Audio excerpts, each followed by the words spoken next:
Hi, ma'am. Hi. Yeah. Are you on? Yes, ma'am. Yes, ma'am. Okay. In another 2 minutes, she will start. There's an issue with the share screen. Can I just set it up because you ended? Yeah, I understand. You can do that, ma'am. Yeah. Let me just do that because I can just set that up also.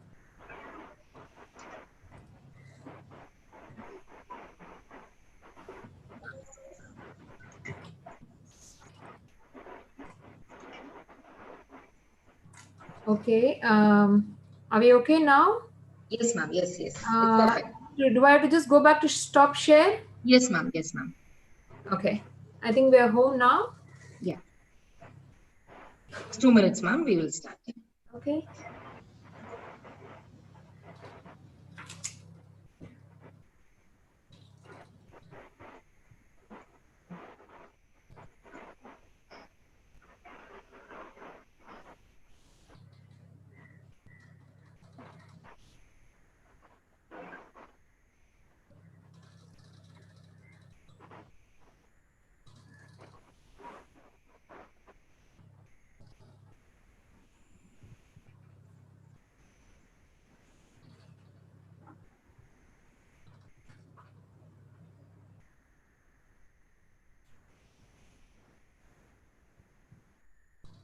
I've actually started the YouTube live also.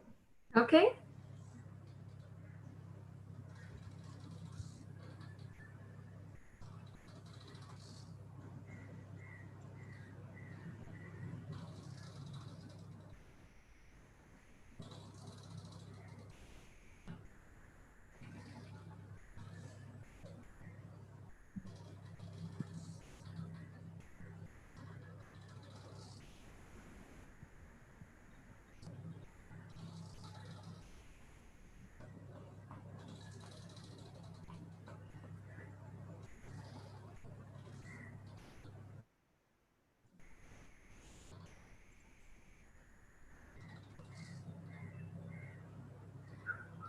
Are we on? 1 minute, ma'am. We're just waiting for my team to join now. It's 2 minutes.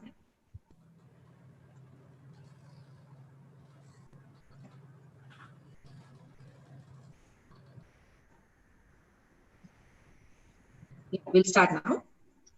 Okay. Good evening and a warm welcome to all the participants. On behalf of Faculty of Architecture, Dr.MGR Educational Research Institute, Chennai. Myself, Architect Mohanpriya, Assistant Professor, Faculty of Architecture, takes privilege in welcoming you all for our webinar series session 6 today on topic post-pandemic architecture, which is a much needed of the hour in the current scenario. The world is changing, changes that disrupt previous relationship and naturally change the future of the city and architecture. Today, architects face some of these changes and prepare themselves for the future. This is a pause that suddenly stops the world and attempts to disrupt many definitions. In the current situation, the question of survival has once again become the first concern of mankind. The city and public spaces have lost their function, and homes have become a safe haven to protect mankind from external dangers, where there is a call for futuristic vision towards architecture and city during the pandemic condition. Today, we have with us our speaker for today's session, Dr. Ms. Ponni, founder and principal architect, Oscar and Ponni Architects, Chennai. I request our Dean, Professor Architect Shweta Madhusudan, to welcome our speaker of today's session.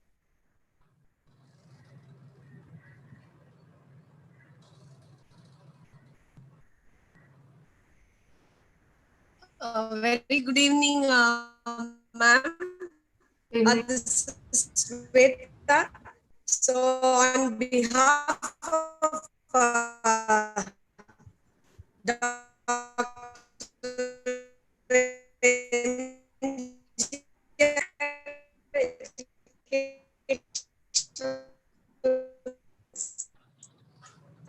Ma'am, I think there's some connectivity issues on your side, ma'am.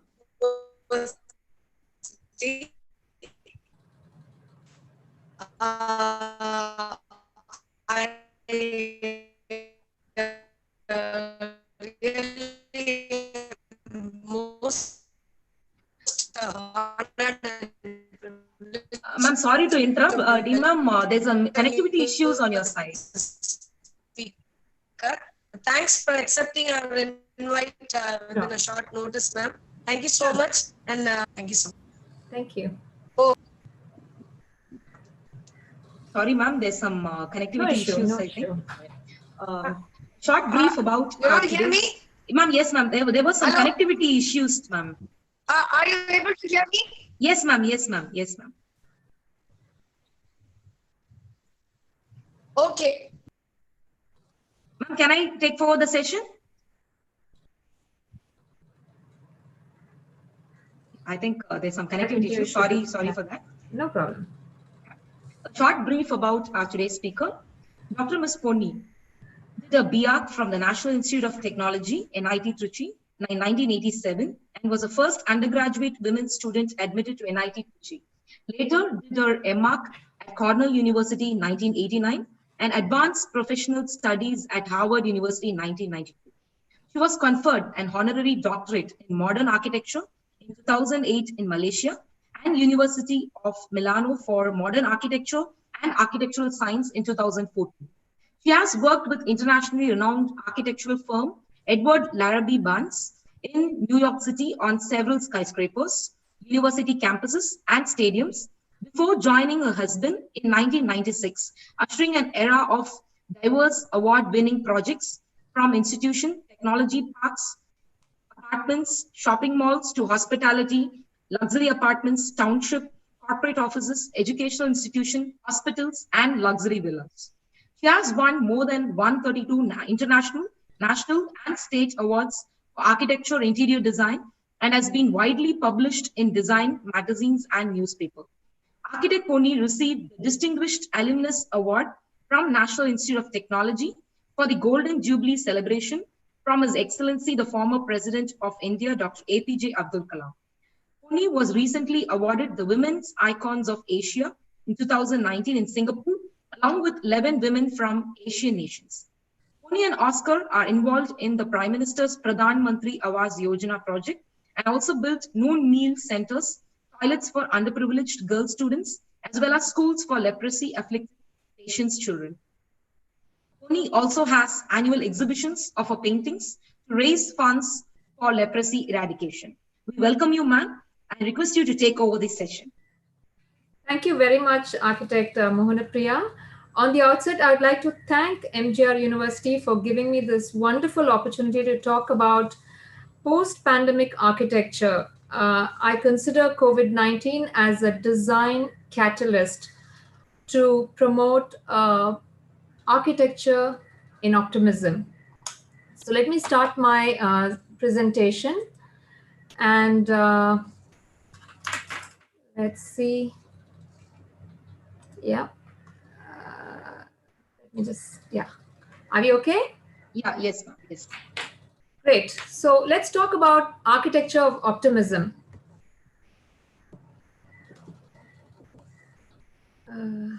Just give me a minute. Yeah, sure. For some you can bizarre, make it as a slideshow. Yeah, and for some bizarre reason,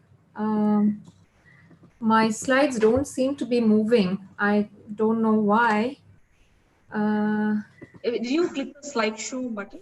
It's on slideshow, so I'm just trying to see why. Maybe you can stop sharing the screen and start again. Okay, stop share. Yeah, again, you can share the screen now. Let me start because this is a different share. And let me see, very, very funny and bizarre. Maybe you can close the presentation and open it up again. Okay, let me try this again. Yeah, sure.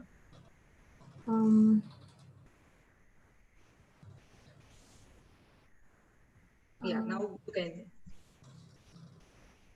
Maybe now it will work. Yes, thank you. Yes. Okay, sorry about that. Let's talk about the history of pandemic architecture. Historically, there have been plagues and other kinds of diseases that have ravaged humankind. The Industrial Revolution that happened in the beginning of the 19th century attracted population into cities, causing overcrowding, which resulted in numerous deaths from typhoid and cholera outbreaks.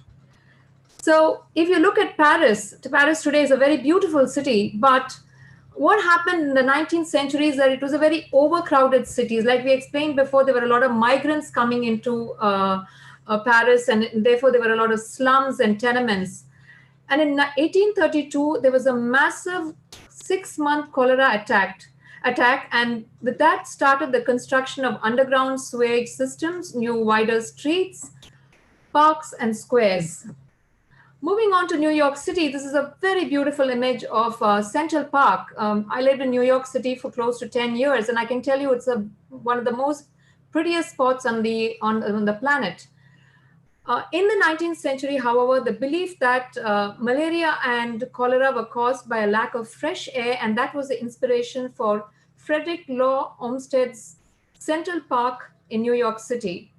He described Central Park as the lungs of the city.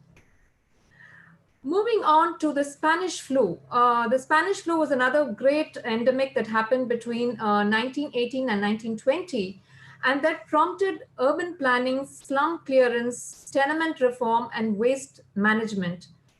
It prompted modernism itself with its airy spaces, single-use zoning. This is how single-use zoning actually came to being, separating residential areas and industrial areas, cleaner surfaces like glass, steel, and emphasis on sterility. What you're looking at is a beautiful image of the Wrigley building in Chicago, which use a lot less of classical architecture, more of on high rises and the use of glass and steel. This is an image of Villa Savoy, designed by Le Corbusier, and I'm sure all of you are familiar with Corbu. He practiced a style called international architecture. And how did this international architecture come about? Tuberculosis or TB in the 19th century was a main driver of international style of architecture, inspiring architects to remove ornamentation, bring in fresh air, sunlight, and connection to nature into their buildings. So a lot of fenestration came about, a lot of nature coming into buildings came about. How did powder rooms come in? In every modern home today, at least the homes we design, we bring in the powder rooms. And again, the 1918 flu pandemic helped transform home bathrooms, leading property owners to install brass fittings, powder rooms to keep guests from using the main toilets of the home.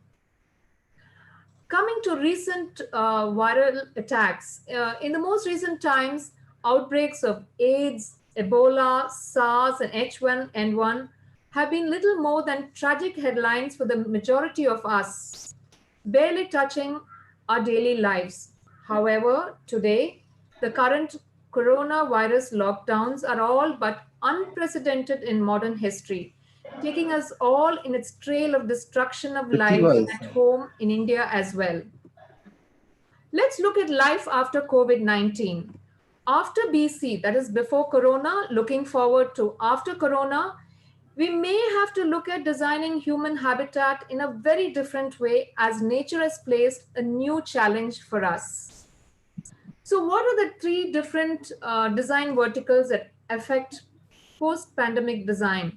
The first one is, of course, urban design. The second is architecture. And the third is interior design. So looking at our cities and urban design, social distancing is a new norm.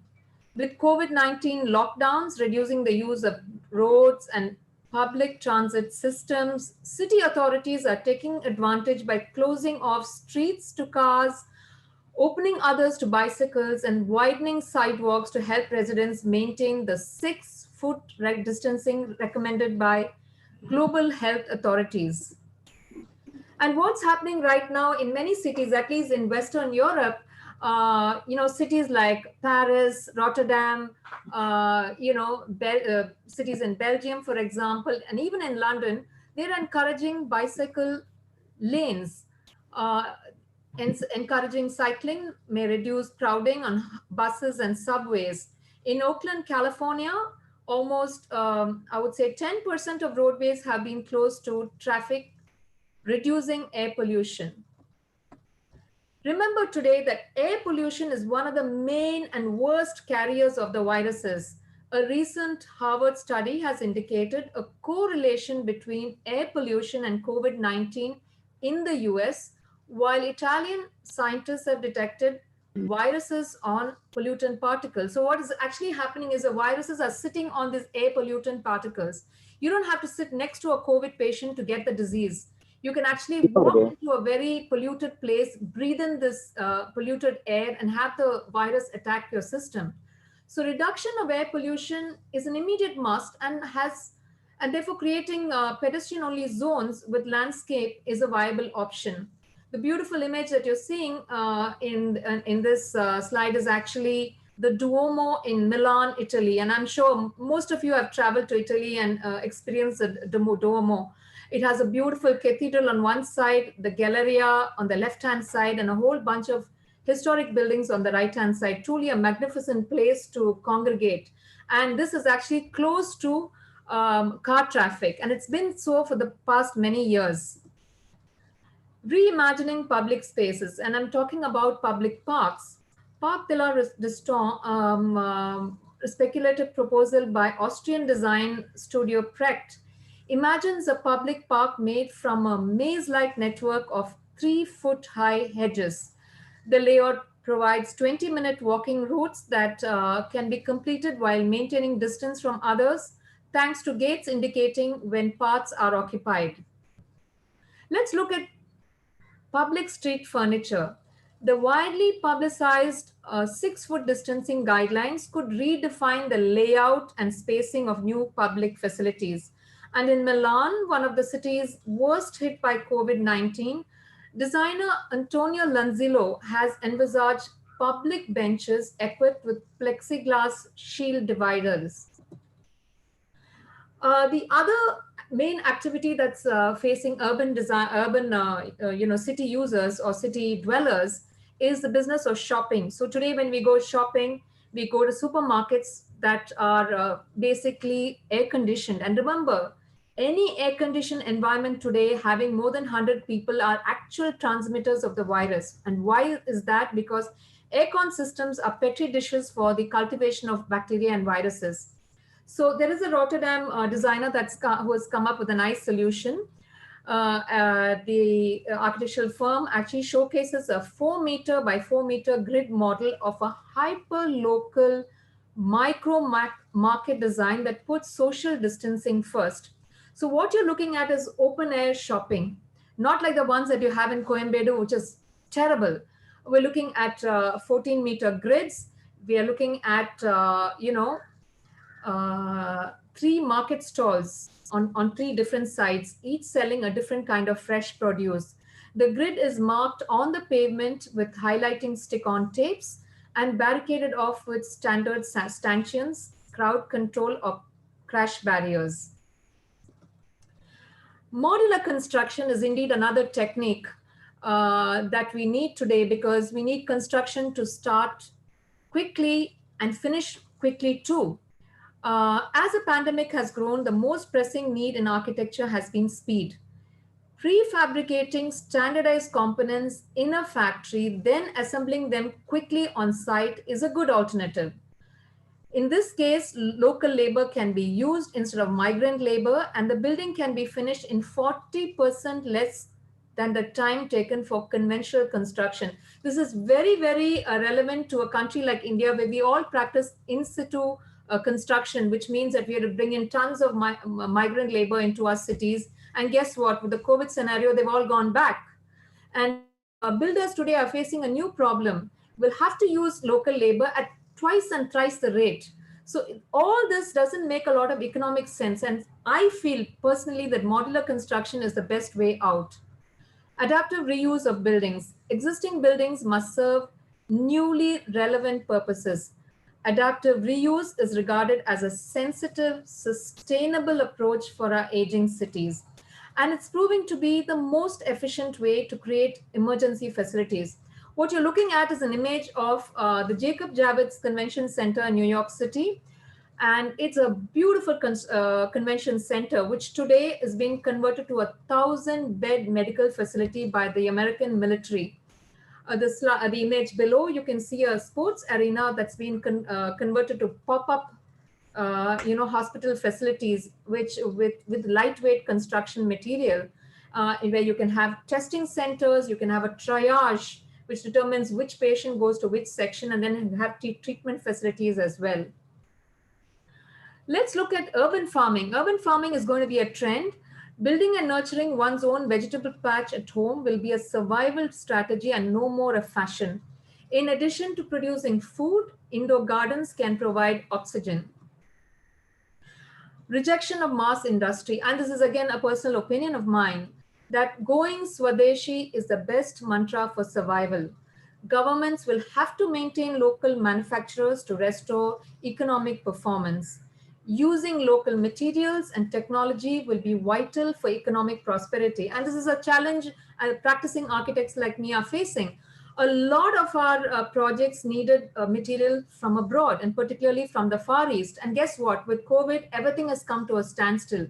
And that's the reason why we need to follow Prime Minister Modi's, a policy of Make in India. Make in India not only provides, employment to our local people, but also gets in goods to our site quickly and effectively. And the big picture is that our economy is virtually left untouched. Today, what's happening is the GDP of India has come down to negative values. And I feel this is one of the ways where we can restore our GDP values and make it gallop on a very, very high speed. The other issue is the business of government policy. You see, government needs to take a look at what is good for our city dwellers. What is it that makes our lives a lot more simpler in terms of COVID-19? And remember, COVID-19 is one of the few viral attacks that has reached us. And I feel that it will be a trend that we're going to hopefully not see it. But if it comes again, what do we do to offset it? Parisian Mayor Annie Hidalgo has launched a 15-minute city plan proposing that each resident would have city amenities available within a 15-minute walk in their neighborhood. Her initiative is to create a park in each of Paris's 80 neighborhoods. Let's move on to architecture. COVID-19 has forced architects to take health as a basic parameter of design. And I can say this to you as a practicing architect today. My clients have come back to me today and said, listen, please give us a healthy building. Please give us a building that brings in cross ventilation. Please give us a COVID-proof building. Today's client's priority will be health, wellness, and sanitation protocols. So let's look at solutions for bringing nature into high-rise buildings. Nature has been found as one way of lessening the effect of COVID. And so a look at how architecture after COVID-19 will openly embrace and integrate nature. If we can't go outdoors, why can't the outdoors come to us? And so you're looking at an image of a huge high-rise building where you have a whole floor plate devoted to a park-like environment, a landscape floor plate. And the image on the right-hand side, you can see two floor plates with, complete landscape areas, and which is sandwiched between, layers of apartments. Architectural explorations from ODA looked at residential units with dedicated greenery zones that act as areas of social congregation for the building's residents and connect with nature. The reason I'm emphasizing this is that I just got off from a webinar with Godrej Properties a couple of days ago, and their input for dwellings, housing complexes in Mumbai say that, one of the main problems of high-rise dwellers is that they didn't have a park to walk and go out to. So I think creating these, huge floor plates with just parks and green areas will now have the dwellers come to high-rise parks, not necessarily go to the ground floor and then get infected with disease. 5 lessons and takeaways from history. The response to COVID-19 has taken a spatial turn. The design features of architectural history provide us with solutions. The first one is water points and courtyards at the entrance. A necessary and immediate public health intervention to stop the transmission of COVID-19 through washing of hands. So here you can see a beautiful Mughal courtyard, beautifully landscape, but also with three, ablution areas or wash points. So you can wash your hands. These water points will allow you to clean yourself before you get into your apartments. Learn from brass. The newest coronavirus appears to attach well to materials like glass, stainless steel, and plastics. In contrast, the roughness of organic surfaces such as fabrics and possibly wood and raw ceramics, as well as brass, appears to break up the RNA chains of the virus. Courtyards. And courtyards is something that we as Indians are very used to.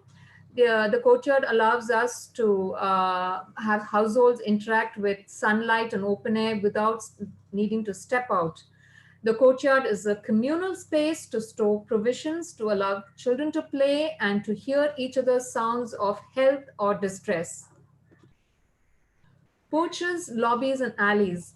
The alleys are called Cote or courtyards of Venice, Cote, the Lapa of South Africa, the patio of Latin vernaculars, all have an intrinsic function of supporting quarantine if required. Then we go to another point of medicinal gardens. The knowledge of medicinal plants have created a spatial resource in the form of medicinal gardens. These places are valued as environments of vaporized antimicrobial oils. Hedges or plants around gardens, even in balconies, can further filter out transmissive agents. So the image you're seeing on top are the various medicinal herbs of India. And the image below, you can see a European garden with just herbs. And these are fantastic areas of, rejuvenation, also a defense to disease. Houses, not apartments. In times of pandemic, it is necessary to reduce contact with everything that is used in multi-story buildings. Isolated living units such as houses will be better than high-rise apartments. We'll also be saying goodbye to open plan home spaces such as combined living, dining, and kitchen areas. And again, I'm seeing a lot of inputs from my own clients who are asking for, give us this nice aesthetic partition between living and dining areas. Give us this very well-built, ventilated service areas. When I talk about service areas, I'm talking about kitchens, I'm talking about toilets. The cellular office space will be back in fashion as opposed to the open plan type. There will be a huge cut in actual space as people will be working from home. And as you know, the information technology sector has gone in for a 75 cut in actually using office spaces. So 75% of its workplace will be actually working from home. And today they're going to have just supervisory hubs that will allow people to come once in a while, interface with team leaders, and then go back home. Work from home concept. The design of office spaces as a separate room in homes will be the norm. It will be a separate room with acoustic treatment and blackout facilities for a presentation. Previously the homes that Oscar and Ponni architects designed would only have his home study, so to speak. But today we're having a new demand coming from clients. Please give us a his home office. Please give us a her home office. And today the children's study has also become very important because online education has picked up. So there's going to be a lot of changes in home design as we speak. Now, how have schools adapted to COVID-19? And you can see the image of a classroom in Taiwan where, you have isolated desks with plexiglass, enclosure. So kids can still, listen to the teachers, still interact with their classmates. And on the other image, you can see a huge indoor stadium in Japan where kids are practicing social distancing and listening to gym demonstration. Then we're looking at schools with courtyards and cross ventilation. And I really hope government is watching this because a lot of DCR rules, a lot of FSI rules need to be tweaked to bring in courtyards because courtyards are now becoming the lungs of buildings. And what you're looking at is amazing, courtyard spaces, beautifully landscaped, creating cross ventilation. And also remember, bringing children to nature is also educating them into how they are going to build their cities in the future. And looking at interior design, there's going to be a lots of antibacterial materials that are going to be used. A combination of surface finishes of all interior components, such as antibacterial paints. Nippon Paints has brought in some fantastic paint products, which actually, convert the toxins in the air or formaldehyde in the air and then vaporize it into water vapor. And remember, paints are your first frontline warriors to any kind of disease outside the structure and also inside the structure. We are talking about countertops. We're talking about antibacterial hardware. L&T has brought in some wonderful switches which are completely antibacterial. We're talking about antibacterial tiles. And Japan, by the way, is the world leader for antibacterial tiles. And I'm sure our manufacturers also will bring in these technologies to India as well. Now, all of this combination of antibacterial materials can be the first frontline warriors to fight pathogens and will be the trend of the future. Talking for myself, we have used this in hospital projects. And what's happening now is all of these materials are going to be used in homes, in office spaces, in institutional spaces like schools and colleges. Relooking at air conditioning systems, specialized air conditioning system during COVID-19 outbreak has been so advanced, and particularly in hospitals. These technologies include negative air pressure. And what is negative air pressures? It basically keeps the pathogens from spreading from one part of the hospital to the other part of the hospital.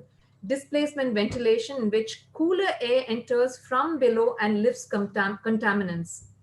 And then we're talking about clean air ventilation that brings in fresh air rather than recirculating existing air, which means that you need to have more treated fresh air units in a building, which means that promoters, builders, and clients need to put in more money for treated fresh air units. And of course, you have various filtration and humidity systems. Let's look at technologies of the future. Personally, I feel that technology will play a very big role in how, disease-free homes, offices, institutions are going to be designed. And one of the leading technologies is voice recognition technology, which will replace other technologies such as fingerprint, face recognition, etc. And the Far Eastern countries have been market leaders in this. You will have to use more of automated doors and windows because it has to be touched as well. All of these technologies are touchless technologies. Robots will be doing mundane tasks in areas, especially in hospitals and factories. Thermal sensitive lighting systems will be the norm, along with UV lighting used for cleaning large areas. By the way, American prisons are using a lot of UV lighting to clean bacteria. This traditional mopping, cleaning, all that is out of the window. So I foresee the Internet of Things creeping into our lifestyle, our homes. A lot of our homes will be retrofitted because people are working from home to begin with. We'll be using, voice activated locks to open our homes. So the Internet of Things is going to become a huge partner in how post-COVID architecture is going to pan out. So let's look at some of Oscar and Ponni's works. What we at Oscar and Ponni do is that we bring in a lot of nature into our buildings. And what you're looking at is the Raghavan residence. And it's this particular project that I learned the fact that nature has a lot of positive energies. The more nature you bring in, the more natural materials you use in, they actually emit positive energies that is very good for the inhabitants of a building. So our concept was basically, the courtyard home, the traditional Kerala courtyard home. And this building it's a multi-story building. The lower floors were all went off for the iPhone showroom and their offices. The second, third, and fourth floors had, the residential areas. And what we did was we created a courtyard on the third floor. So if you look at this image, you'll see the entrance passing through the courtyard into the living area. And what we did was a courtyard was the heart of the space, and the rest of the home basically wrapped itself around. So we had diffuse ventilation coming in, diffuse lighting coming in from the northern side. And we had, the other living areas on the eastern, western, and the southern sides. And what we did was we dispensed with interior walls. We just used glass, and glass that could be slid on and off. So when you sit inside the space, you actually enjoy nature. That energy actually comes inside, which is why I call it as a merging of the unbuilt form, which is a courtyard, into the built form, which is a home, and then the unbuilt form, which is on the outside. So the business of cross ventilation was so good in this home that we didn't have to use, air conditioning. We didn't have to use artificial lighting at all during daytime hours. In fact, lights would be switched on at 6:37. And of course, we used a lot of natural material.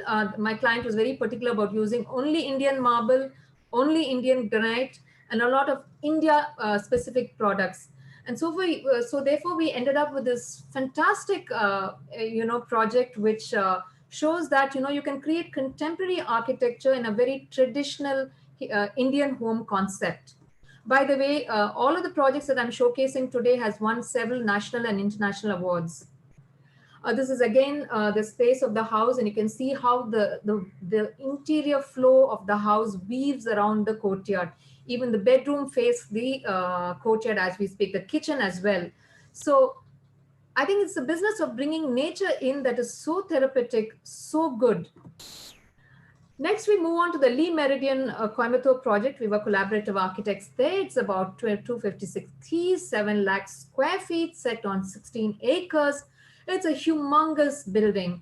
And this building was designed along the sequential experience. So as you enter the hotel, you would experience a temple pond with a mandap, as you can see on the left-hand side. And then you would move into the porte cochere and then move into that humongous space of the lobby. The lobby of the Meridien is about 13 to 14 floors high. A lot of Italian marble was used, and most of the public areas were concentrated on the ground floor. And if you look ahead, you will actually see a 80-foot tall chandelier popping out from the ceiling. It's on the left-hand side, and of course the lounge areas. And then on the right side of the image, you will find the all-day dining. The all-day dining is a fantastic place because it had a huge golden dome resting on alabaster pillars, and of course tons of gray granite, with very fine modern design.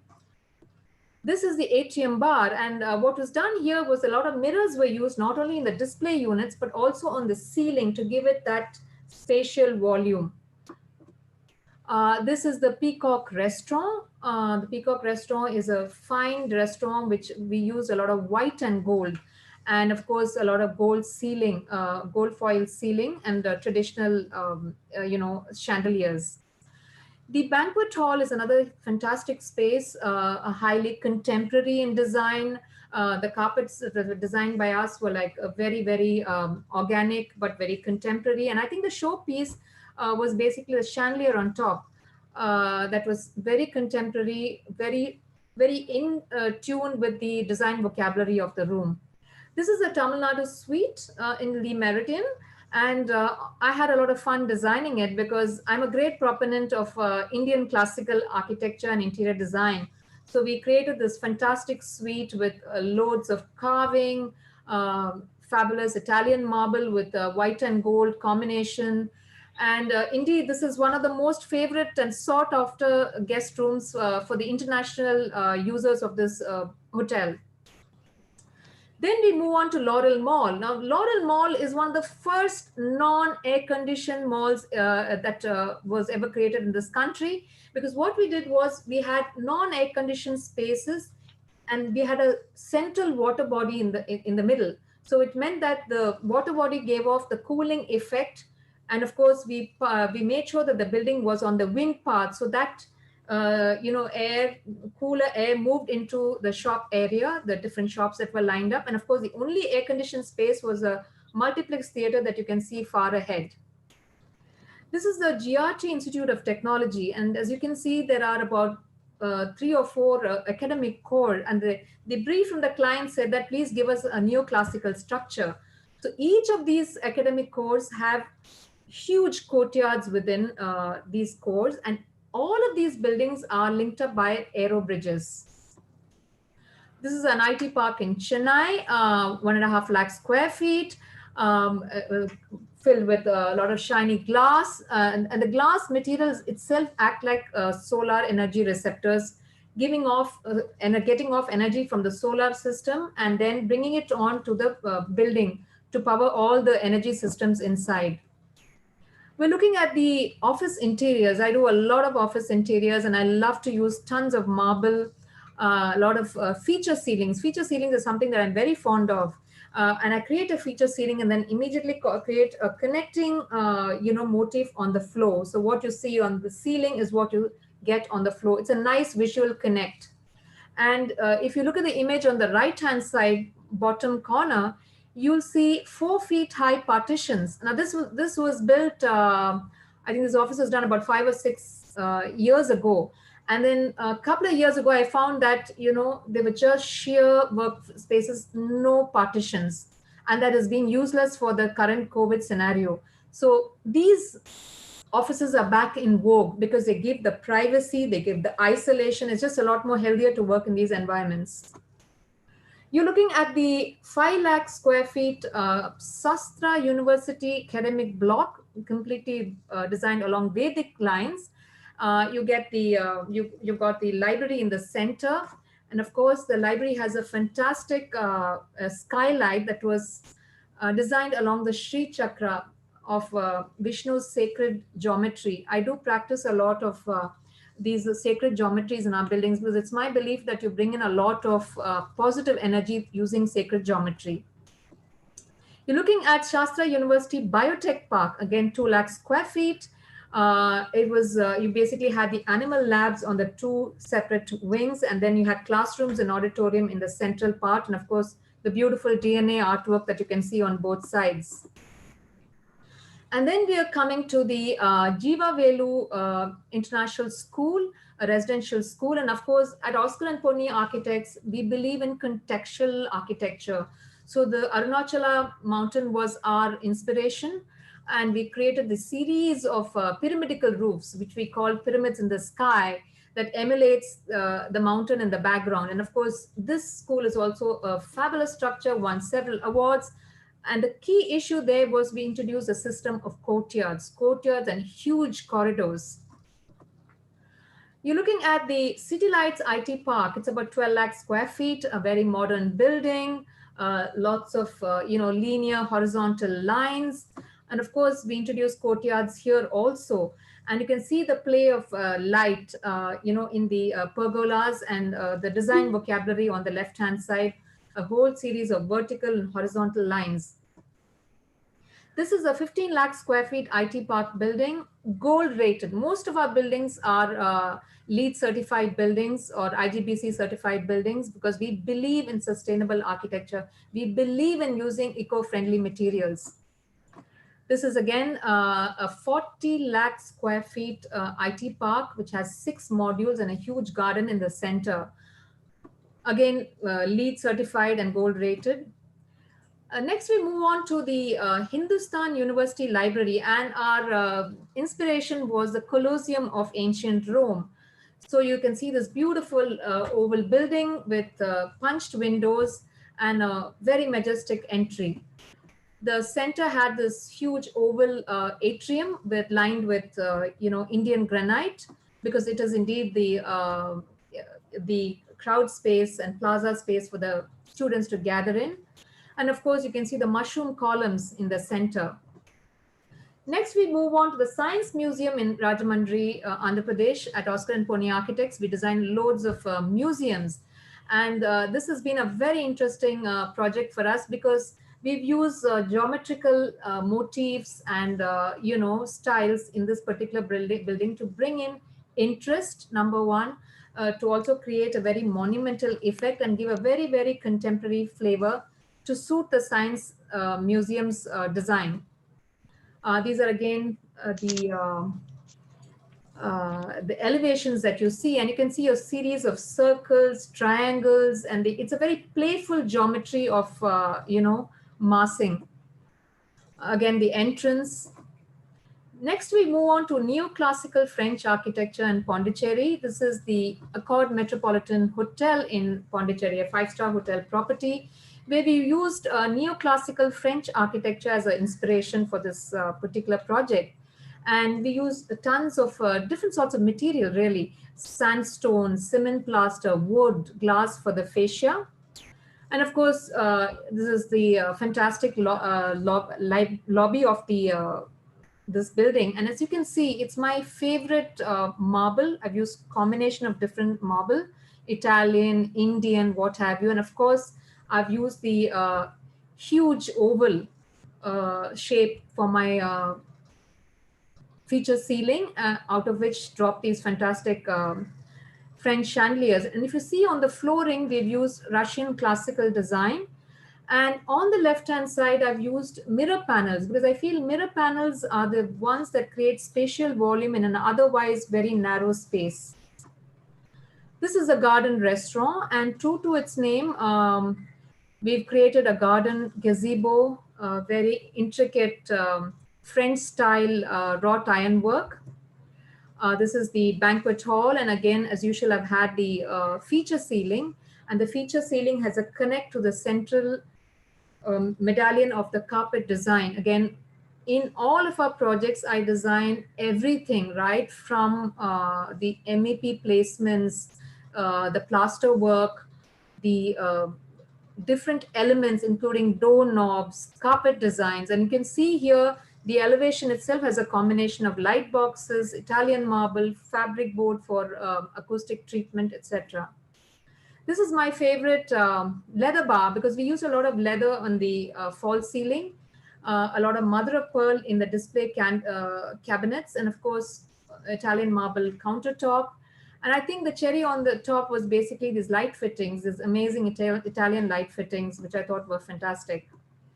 This is the guest corridor. And the reason why I'm showing this to you is because it's a narrow guest corridor. And what I've done is I've broken the scale. We've got Italian marble, the borders on the corridor, and we've taken a French motif and created the carpet design in a very contemporary way. This again is the guest room. Of course, we've used a lot of wood as per the brief from the clients. And then we move on to island architecture. Now, island architecture is one of my favorites because I think it's a great adventure getting to the Andaman and Nicobar Islands. You fly over the oceans and then take a nice ferry ride and then move on to the islands. And this particular project is called the Sandy Waves Project, is in an island called Havelock Island. And it was actually a tight site. We had the lobby block on the left-hand side, and then we had isolated cottage units on either side with a landscape strip in the center. And this is my prediction that post-COVID, resorts will be more popular than high-rise hotels found in cities. I think the discerning leisure traveler will move to resorts where it's a lot more safer, more isolation, more healthier spots to spend a leisure time. And if you look at the architecture, it's very, very island-like. We've done a lot of very nice work on the roof. And you can see the beaches of Andaman is something that just to die for, totally fantastic and beautiful. And if you see the architecture, the central swimming pool itself is a reflecting pool. And you can see the architecture is very staggered. And why is it staggered? For three reasons. One is that staggered architecture or the staggered facade basically breaks storm winds. Remember, these islands are very, very subjected to storms that happen most of the time, number one. Number two is that staggered design actually brings in effective cross ventilation because island architecture is so dependent on the humidity levels. Humidity levels are very high. And so staggered architecture actually allows you a lot of cross ventilation. And the third factor, of course, is aesthetics. It's fantastic to see staggered architecture. And if you look at the view here, you'll see a lot of wood has been used. The interiors, of course, we use wood flooring, a lot of wood paneling. It's just the way island architecture and interiors dictate. And these are some of the design features and details of the interiors. We've used wooden columns, wood paneling, both on the floor and in the ceiling. And of course, we have taken the Yarava art as one of our inspirations to do the door paneling. Next, we move to Bhakiya Resorts. This resort is being built as we speak, and it's one of my favorites because it's the concept is actually the bird's nest. So I took inspiration from the bird's nest, the shells that you're seeing on the lower right-hand side, and of course the plants of and the leaves of the Andamans. And if you look at the master plan, you will see shell-shaped and leaf-shaped rooftops, which go into the bird's nest, guest units towards the sea. We've taken a lot of tribal art as an inspiration. For me, this project was very special because I showcased Andaman's tribal art, and I think again, I'm sure you've heard this from me before. We believe in contextual architecture. It's so important to take a local flavor. So we've used tribal art on the entrance and also in the interiors as well. And the images here will show you the bird's nest roof, and all of this is made out of bamboo. It's going to be made out of bamboo, so you're going to have these nice bamboo aerodynamic structures that are going to pop out of the ground and encase the living areas inside. Another view of the same bird's nest dwellings. And then lastly, we move on to Dr. Ameen's residence in Kuala Lumpur. At Oscar and Ponni Architects, we have an international practice. We work in the Far East as well as the Middle East. And this is one of my favorite projects because it was a fusion of Malay and Indian architecture. And really, I should say this was an international project because we had a British project manager. We were the Indian architects. The interior contractor came out of Chennai as well. And we had a Chinese civil contractor. And as you can see, this building has beautiful tiled roofs and to take care of the rainfall component of the climate. And all of this faces a courtyard, a V-shaped courtyard. And of course, the focal point is the beautiful gazebo that floats on a koi pond. And all of the rooms are oriented in such a way that they face a forest reserve that is on the opposite side. It's not shown in the image, but you can see it a bit later. Of course, this is the entrance where it's Chettinad. My contractor actually manufactured about 40 to 50 Chettinad columns with the granite bases. This is a view from the top looking at the forest reserve. And of course, here we've used a lot of clay tiles. We again use feature ceilings on the roof. And as you can see, these feature ceilings came out of India. We made them here, took them to Malaysia and, assembled them. Also, we created sub-courtyards, and these sub-courtyards were spaces of interest, and we also had water body that brought in a lot of cooling effect into the house. This is the interiors, and as you can see, every stick of furniture that you see here, including the lattice screen and the false ceiling, everything came out of India. I'm a great proponent of Indian heritage design. I try to promote it all over the world wherever I can. And in this particular home, you can see this is the male lounge area because it was an Islamic home. It was separated from the female lounge area through this lattice screen. And this is the ladies' lounge overlooking the patio, and which in turn overlooks the courtyard. So you're going to have the built form merging into the unbuilt form. And again, you can see the series of false ceiling that was again designed by us, made in Chennai and assembled in Kuala Lumpur, Malaysia. The view of the dining hall that overlooks the courtyard. And of course, the reason I'm showing this slide to you is because these are little details that we brought in. As you can see, the image on the right-hand side, it's actually a detail of the dome, the Islamic dome that was weaved into the Chettinad design. And on the left-hand side, you see a very minimalist staircase that goes upstairs. What I also do is I believe in bringing in minimalist, detailing into a very, very heritage detailing. I actually mix and match. I don't see anything wrong with it. I think it's the most charm of our projects. And as you can see, on the lower right-hand side, you see the kitchen. The kitchen is also an integral part of the lounge space. Food is cooked there, served in the formal dining area, and all of this overlooks the courtyard. And of course, this is the gazebo that I was talking to you about. Every bit of this gazebo came out of Chennai, India. And the only thing that was foreign about was the Spanish tiles that we laid on top. And this is the most interesting spot in the entire residential complex. This area overlooks the forest reserve that you can see behind. So, how has COVID-19 impacted design? In summary, I would say that design will need to incorporate on an urban planning level. Cities will need to pave way to suburban clusters with support offices and homes. Decongestion is the key. And this is one of my very personal opinions, that you need to decongest cities. You need to create suburban clusters around the main city. And each suburban cluster will be a township by itself. It will have this concept of live, work, and play.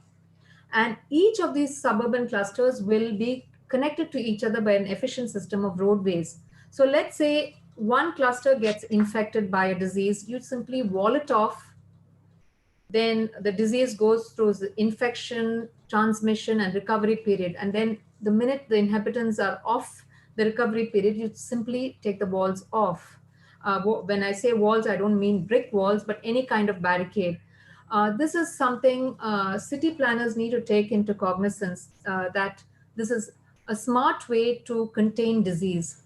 The other point is effective cross ventilation, introducing courtyards when possible, using natural materials, practicing sustainable architecture.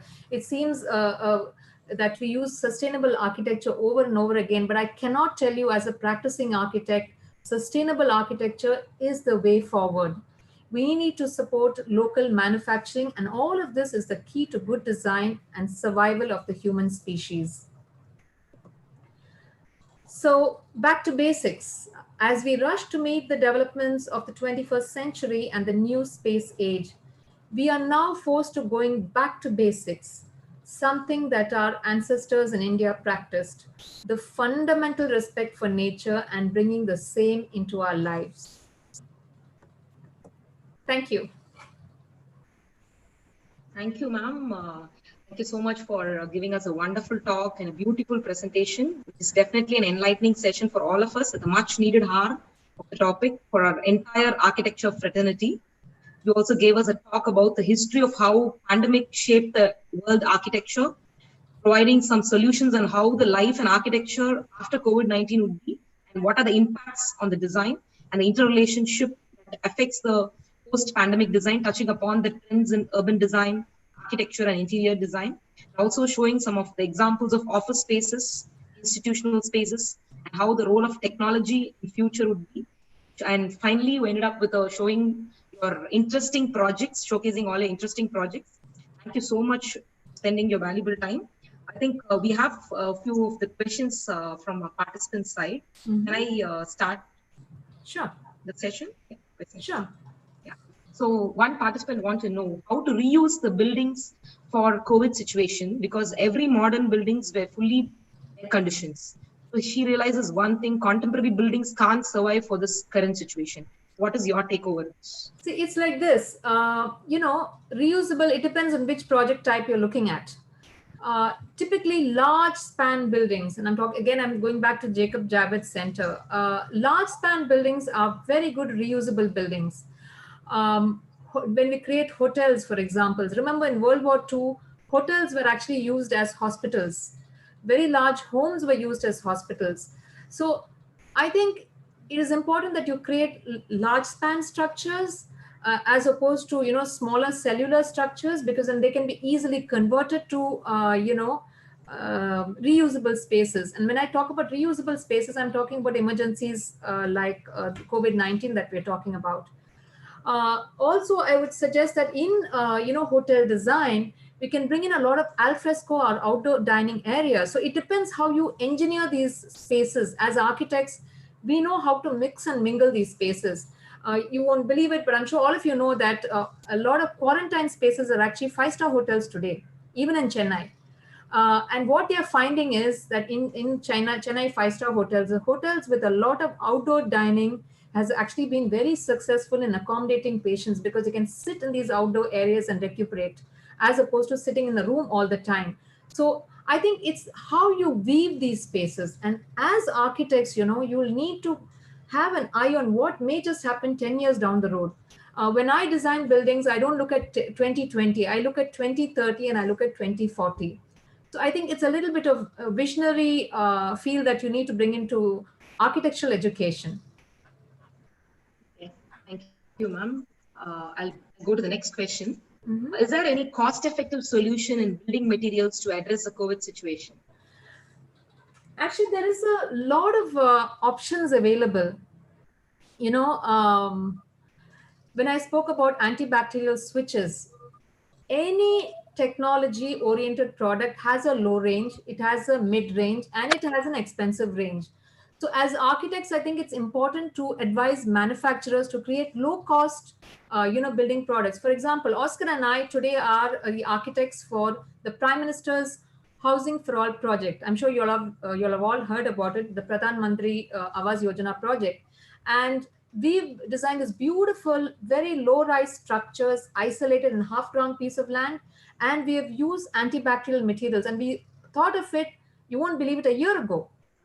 I negotiated and talked to manufacturers and said, please give me very health-oriented products. So I think it's a question of how you talk to manufacturers, how much research you do. And I think in my experience, there are low-cost materials. It's a matter of finding them.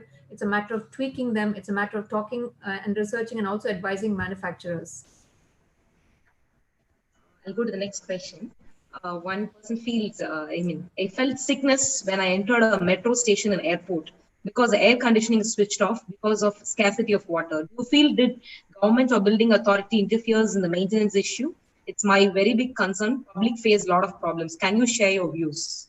I completely empathize with you. It's just not you who's facing it. All of us face it.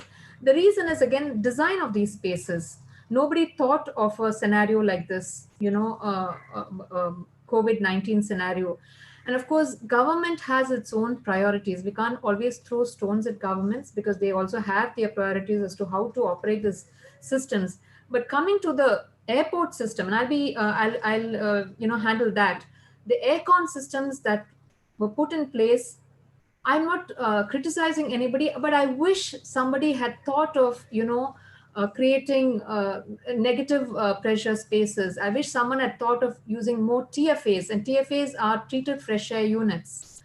I wish someone had thought of radiant cooling. Radiant cooling is a system that is actually expensive and no Indian client wants to pay for it. And I'm telling you, this whole scenario is going to change. The more end-use customers say, look, I want a healthy building and I'm willing to pay for it, builders will change their mind. Clients will change their mind. Government will change its mind because it's all to their advantage. A disease-free society is going to be a more successful society. So as architects, I think we should interface with government a lot more. And today government is listening. They're actually listening to us. They never used to listen to us before. So I think it's an issue of, okay, we have learned that, the airport wasn't designed in an optimal fashion. Maybe the next airport that's come in will have more health-oriented solutions. Okay, ma'am. The next question. How is the ventilation taking place within the mall located in Chennai shown in your presentation? How is the water body taking care of the same in a city like Chennai having hot, humid climate? Please explain. Okay, we had put in filtration systems and we had put in air pumps to actually carry this whiff of air. It's called negative and positive pressure. Because of budget reasons, we couldn't exactly fully mechanize it. But it also depended where we place these shops. We place them in such a way that the wind direction blew in naturally onto the shop areas. I mean, that's something that you can control as an architect. But the other mechanical systems, we try advising our clients. Some of our clients listen, some of them don't. But this particular client was good. He actually spent a lot of money in creating that water body in the center, landscaping it, and you can see how beautiful it is. And also, bringing in fenestration systems that allow the, air to get in, not just creating, glass. as an Indian architect, I'm not too much for using glass all the time. Glass is a wonderful material, but I think the issue of creating punched openings are good, strategically placed. Having wide corridors are good because that's what we did in this mall. So these are the systems that we put in place for this particular mall. Yeah. Yeah. Okay. The next one, how do you envisage our urban malls post-COVID? I think urban malls should either use health-oriented aircon systems. And that's why I feel, as architects, we can propose solutions. But the MEP services are designed by consultants. And we do have very enlightened consultants who come with the state-of-the-art, solutions to how to create malls that are health conscious, or health oriented. Like I said, you needed the 3 verticals: negative pressure, radiant cooling, using more TFAs. So I think the architects need to interface with the air conditioning consultants, and you have very good consultants sitting in Chennai. And also, educate builders and clients that if you build a healthy environment, I think you will have a win-win situation. You will have more customers flow in. So if you ask basic question of how malls should be designed, I would say introduce courtyards. It's a very good solution, very, very good solution. And you can indeed, and there's another issue. All of us have gotten used to air conditioning systems. We can't wish it away. So a smart thing is to create these courtyards, create these nice, corridors where people can walk up and down, but then maybe have shop spaces being partially air conditioned. So you have a combination of the 2 systems. This is something that I would advise. Okay, thank you, ma'am. The next question. The LEED certified or green building certificate issued for corporate or IT parks, does it necessarily satisfy the healthy environments required to match the current pandemic scenario, or does the certification require certain reformation, incorporating all the health aspects? It's a very good question. LEED certification has 2 aspects. One is the use of materials. Next is the use of number of air changes. You see, the platinum category is the best category of LEED certification, and it has a very comprehensive set of guidelines which are indeed health oriented. But the problem is most of our clients don't go for it because of the budget reasons. So I think the scenario will change. We're not going to look at gold rating. We'll have to start looking at platinum rating. And indeed, the ventilation aspect of LEED rating may need a relook. I'm not expert in it. Maybe, I was talking to my consultants about it, and they also accepted that, we need to have some little tweaking of the LEED rating. But by and large, it's a good system. Go to the next question. There are 2 questions about the facade system. What kind of sustainable facade system can be used for office buildings to interconnect with indoor and outdoor? Okay, I again believe in the punched window system. I'm not for this huge glass walls at all. It doesn't suit our tropical conditions. The reason is most of our clients want a Singapore looking building. They want a very Hong Kong looking building. They want a very New York scenario.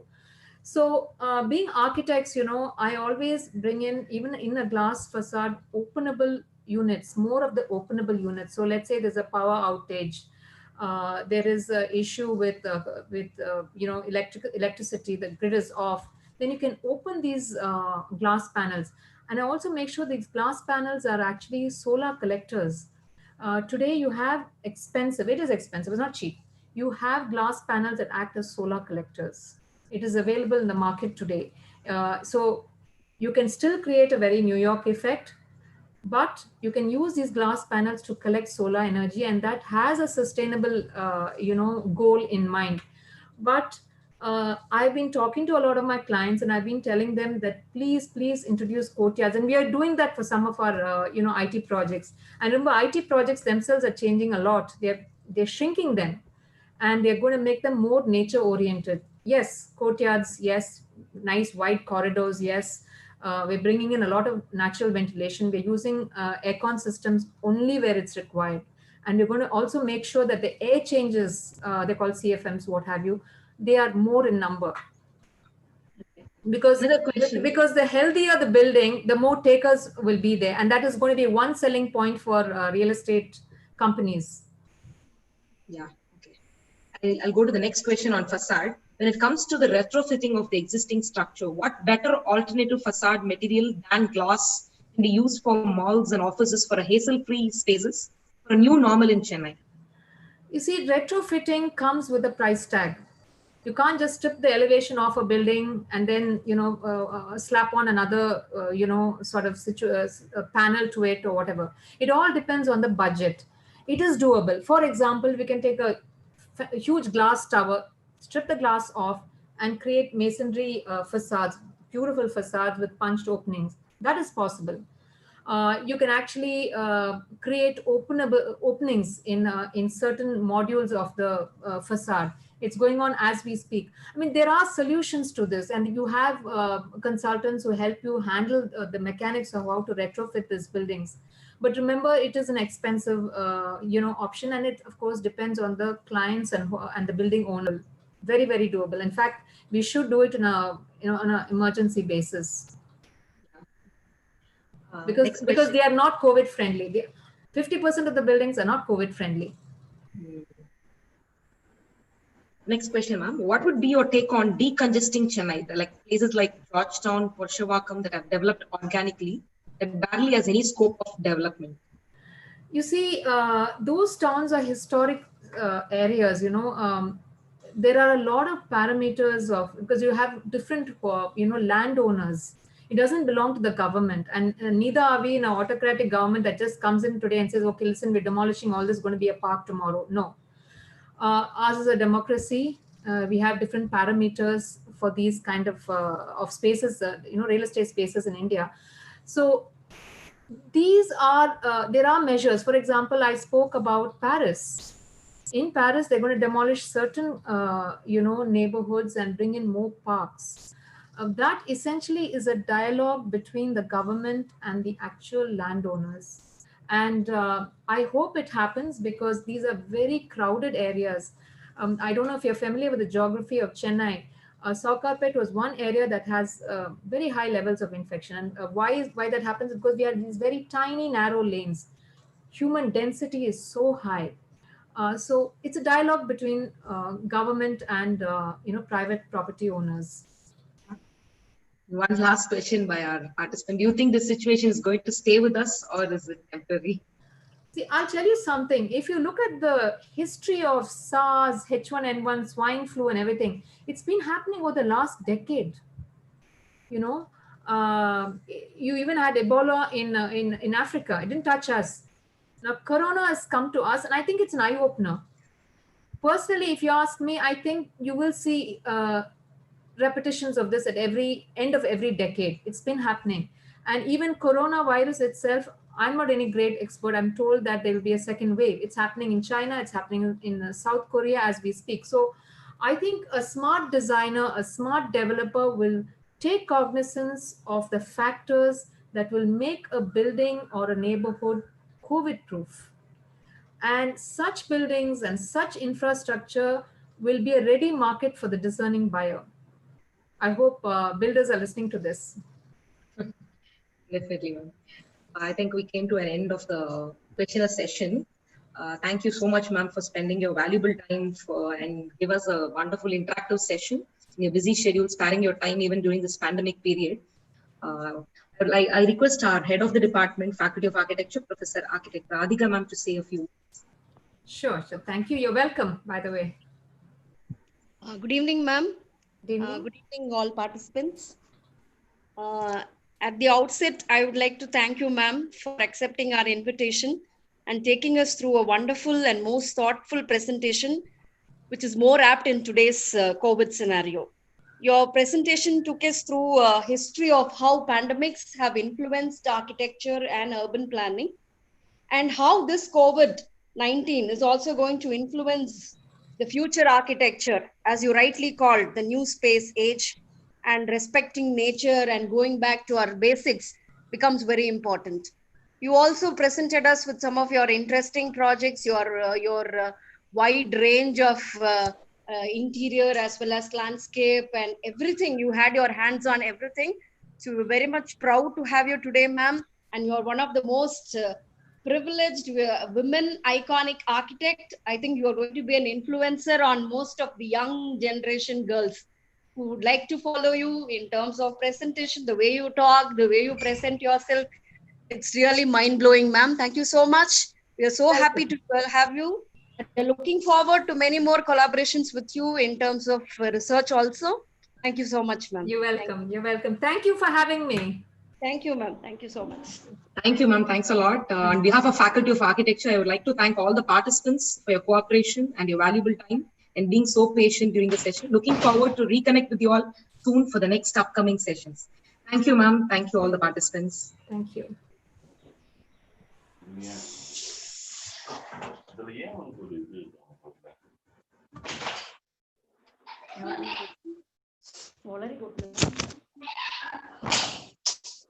അത് കിടക്കിടയാ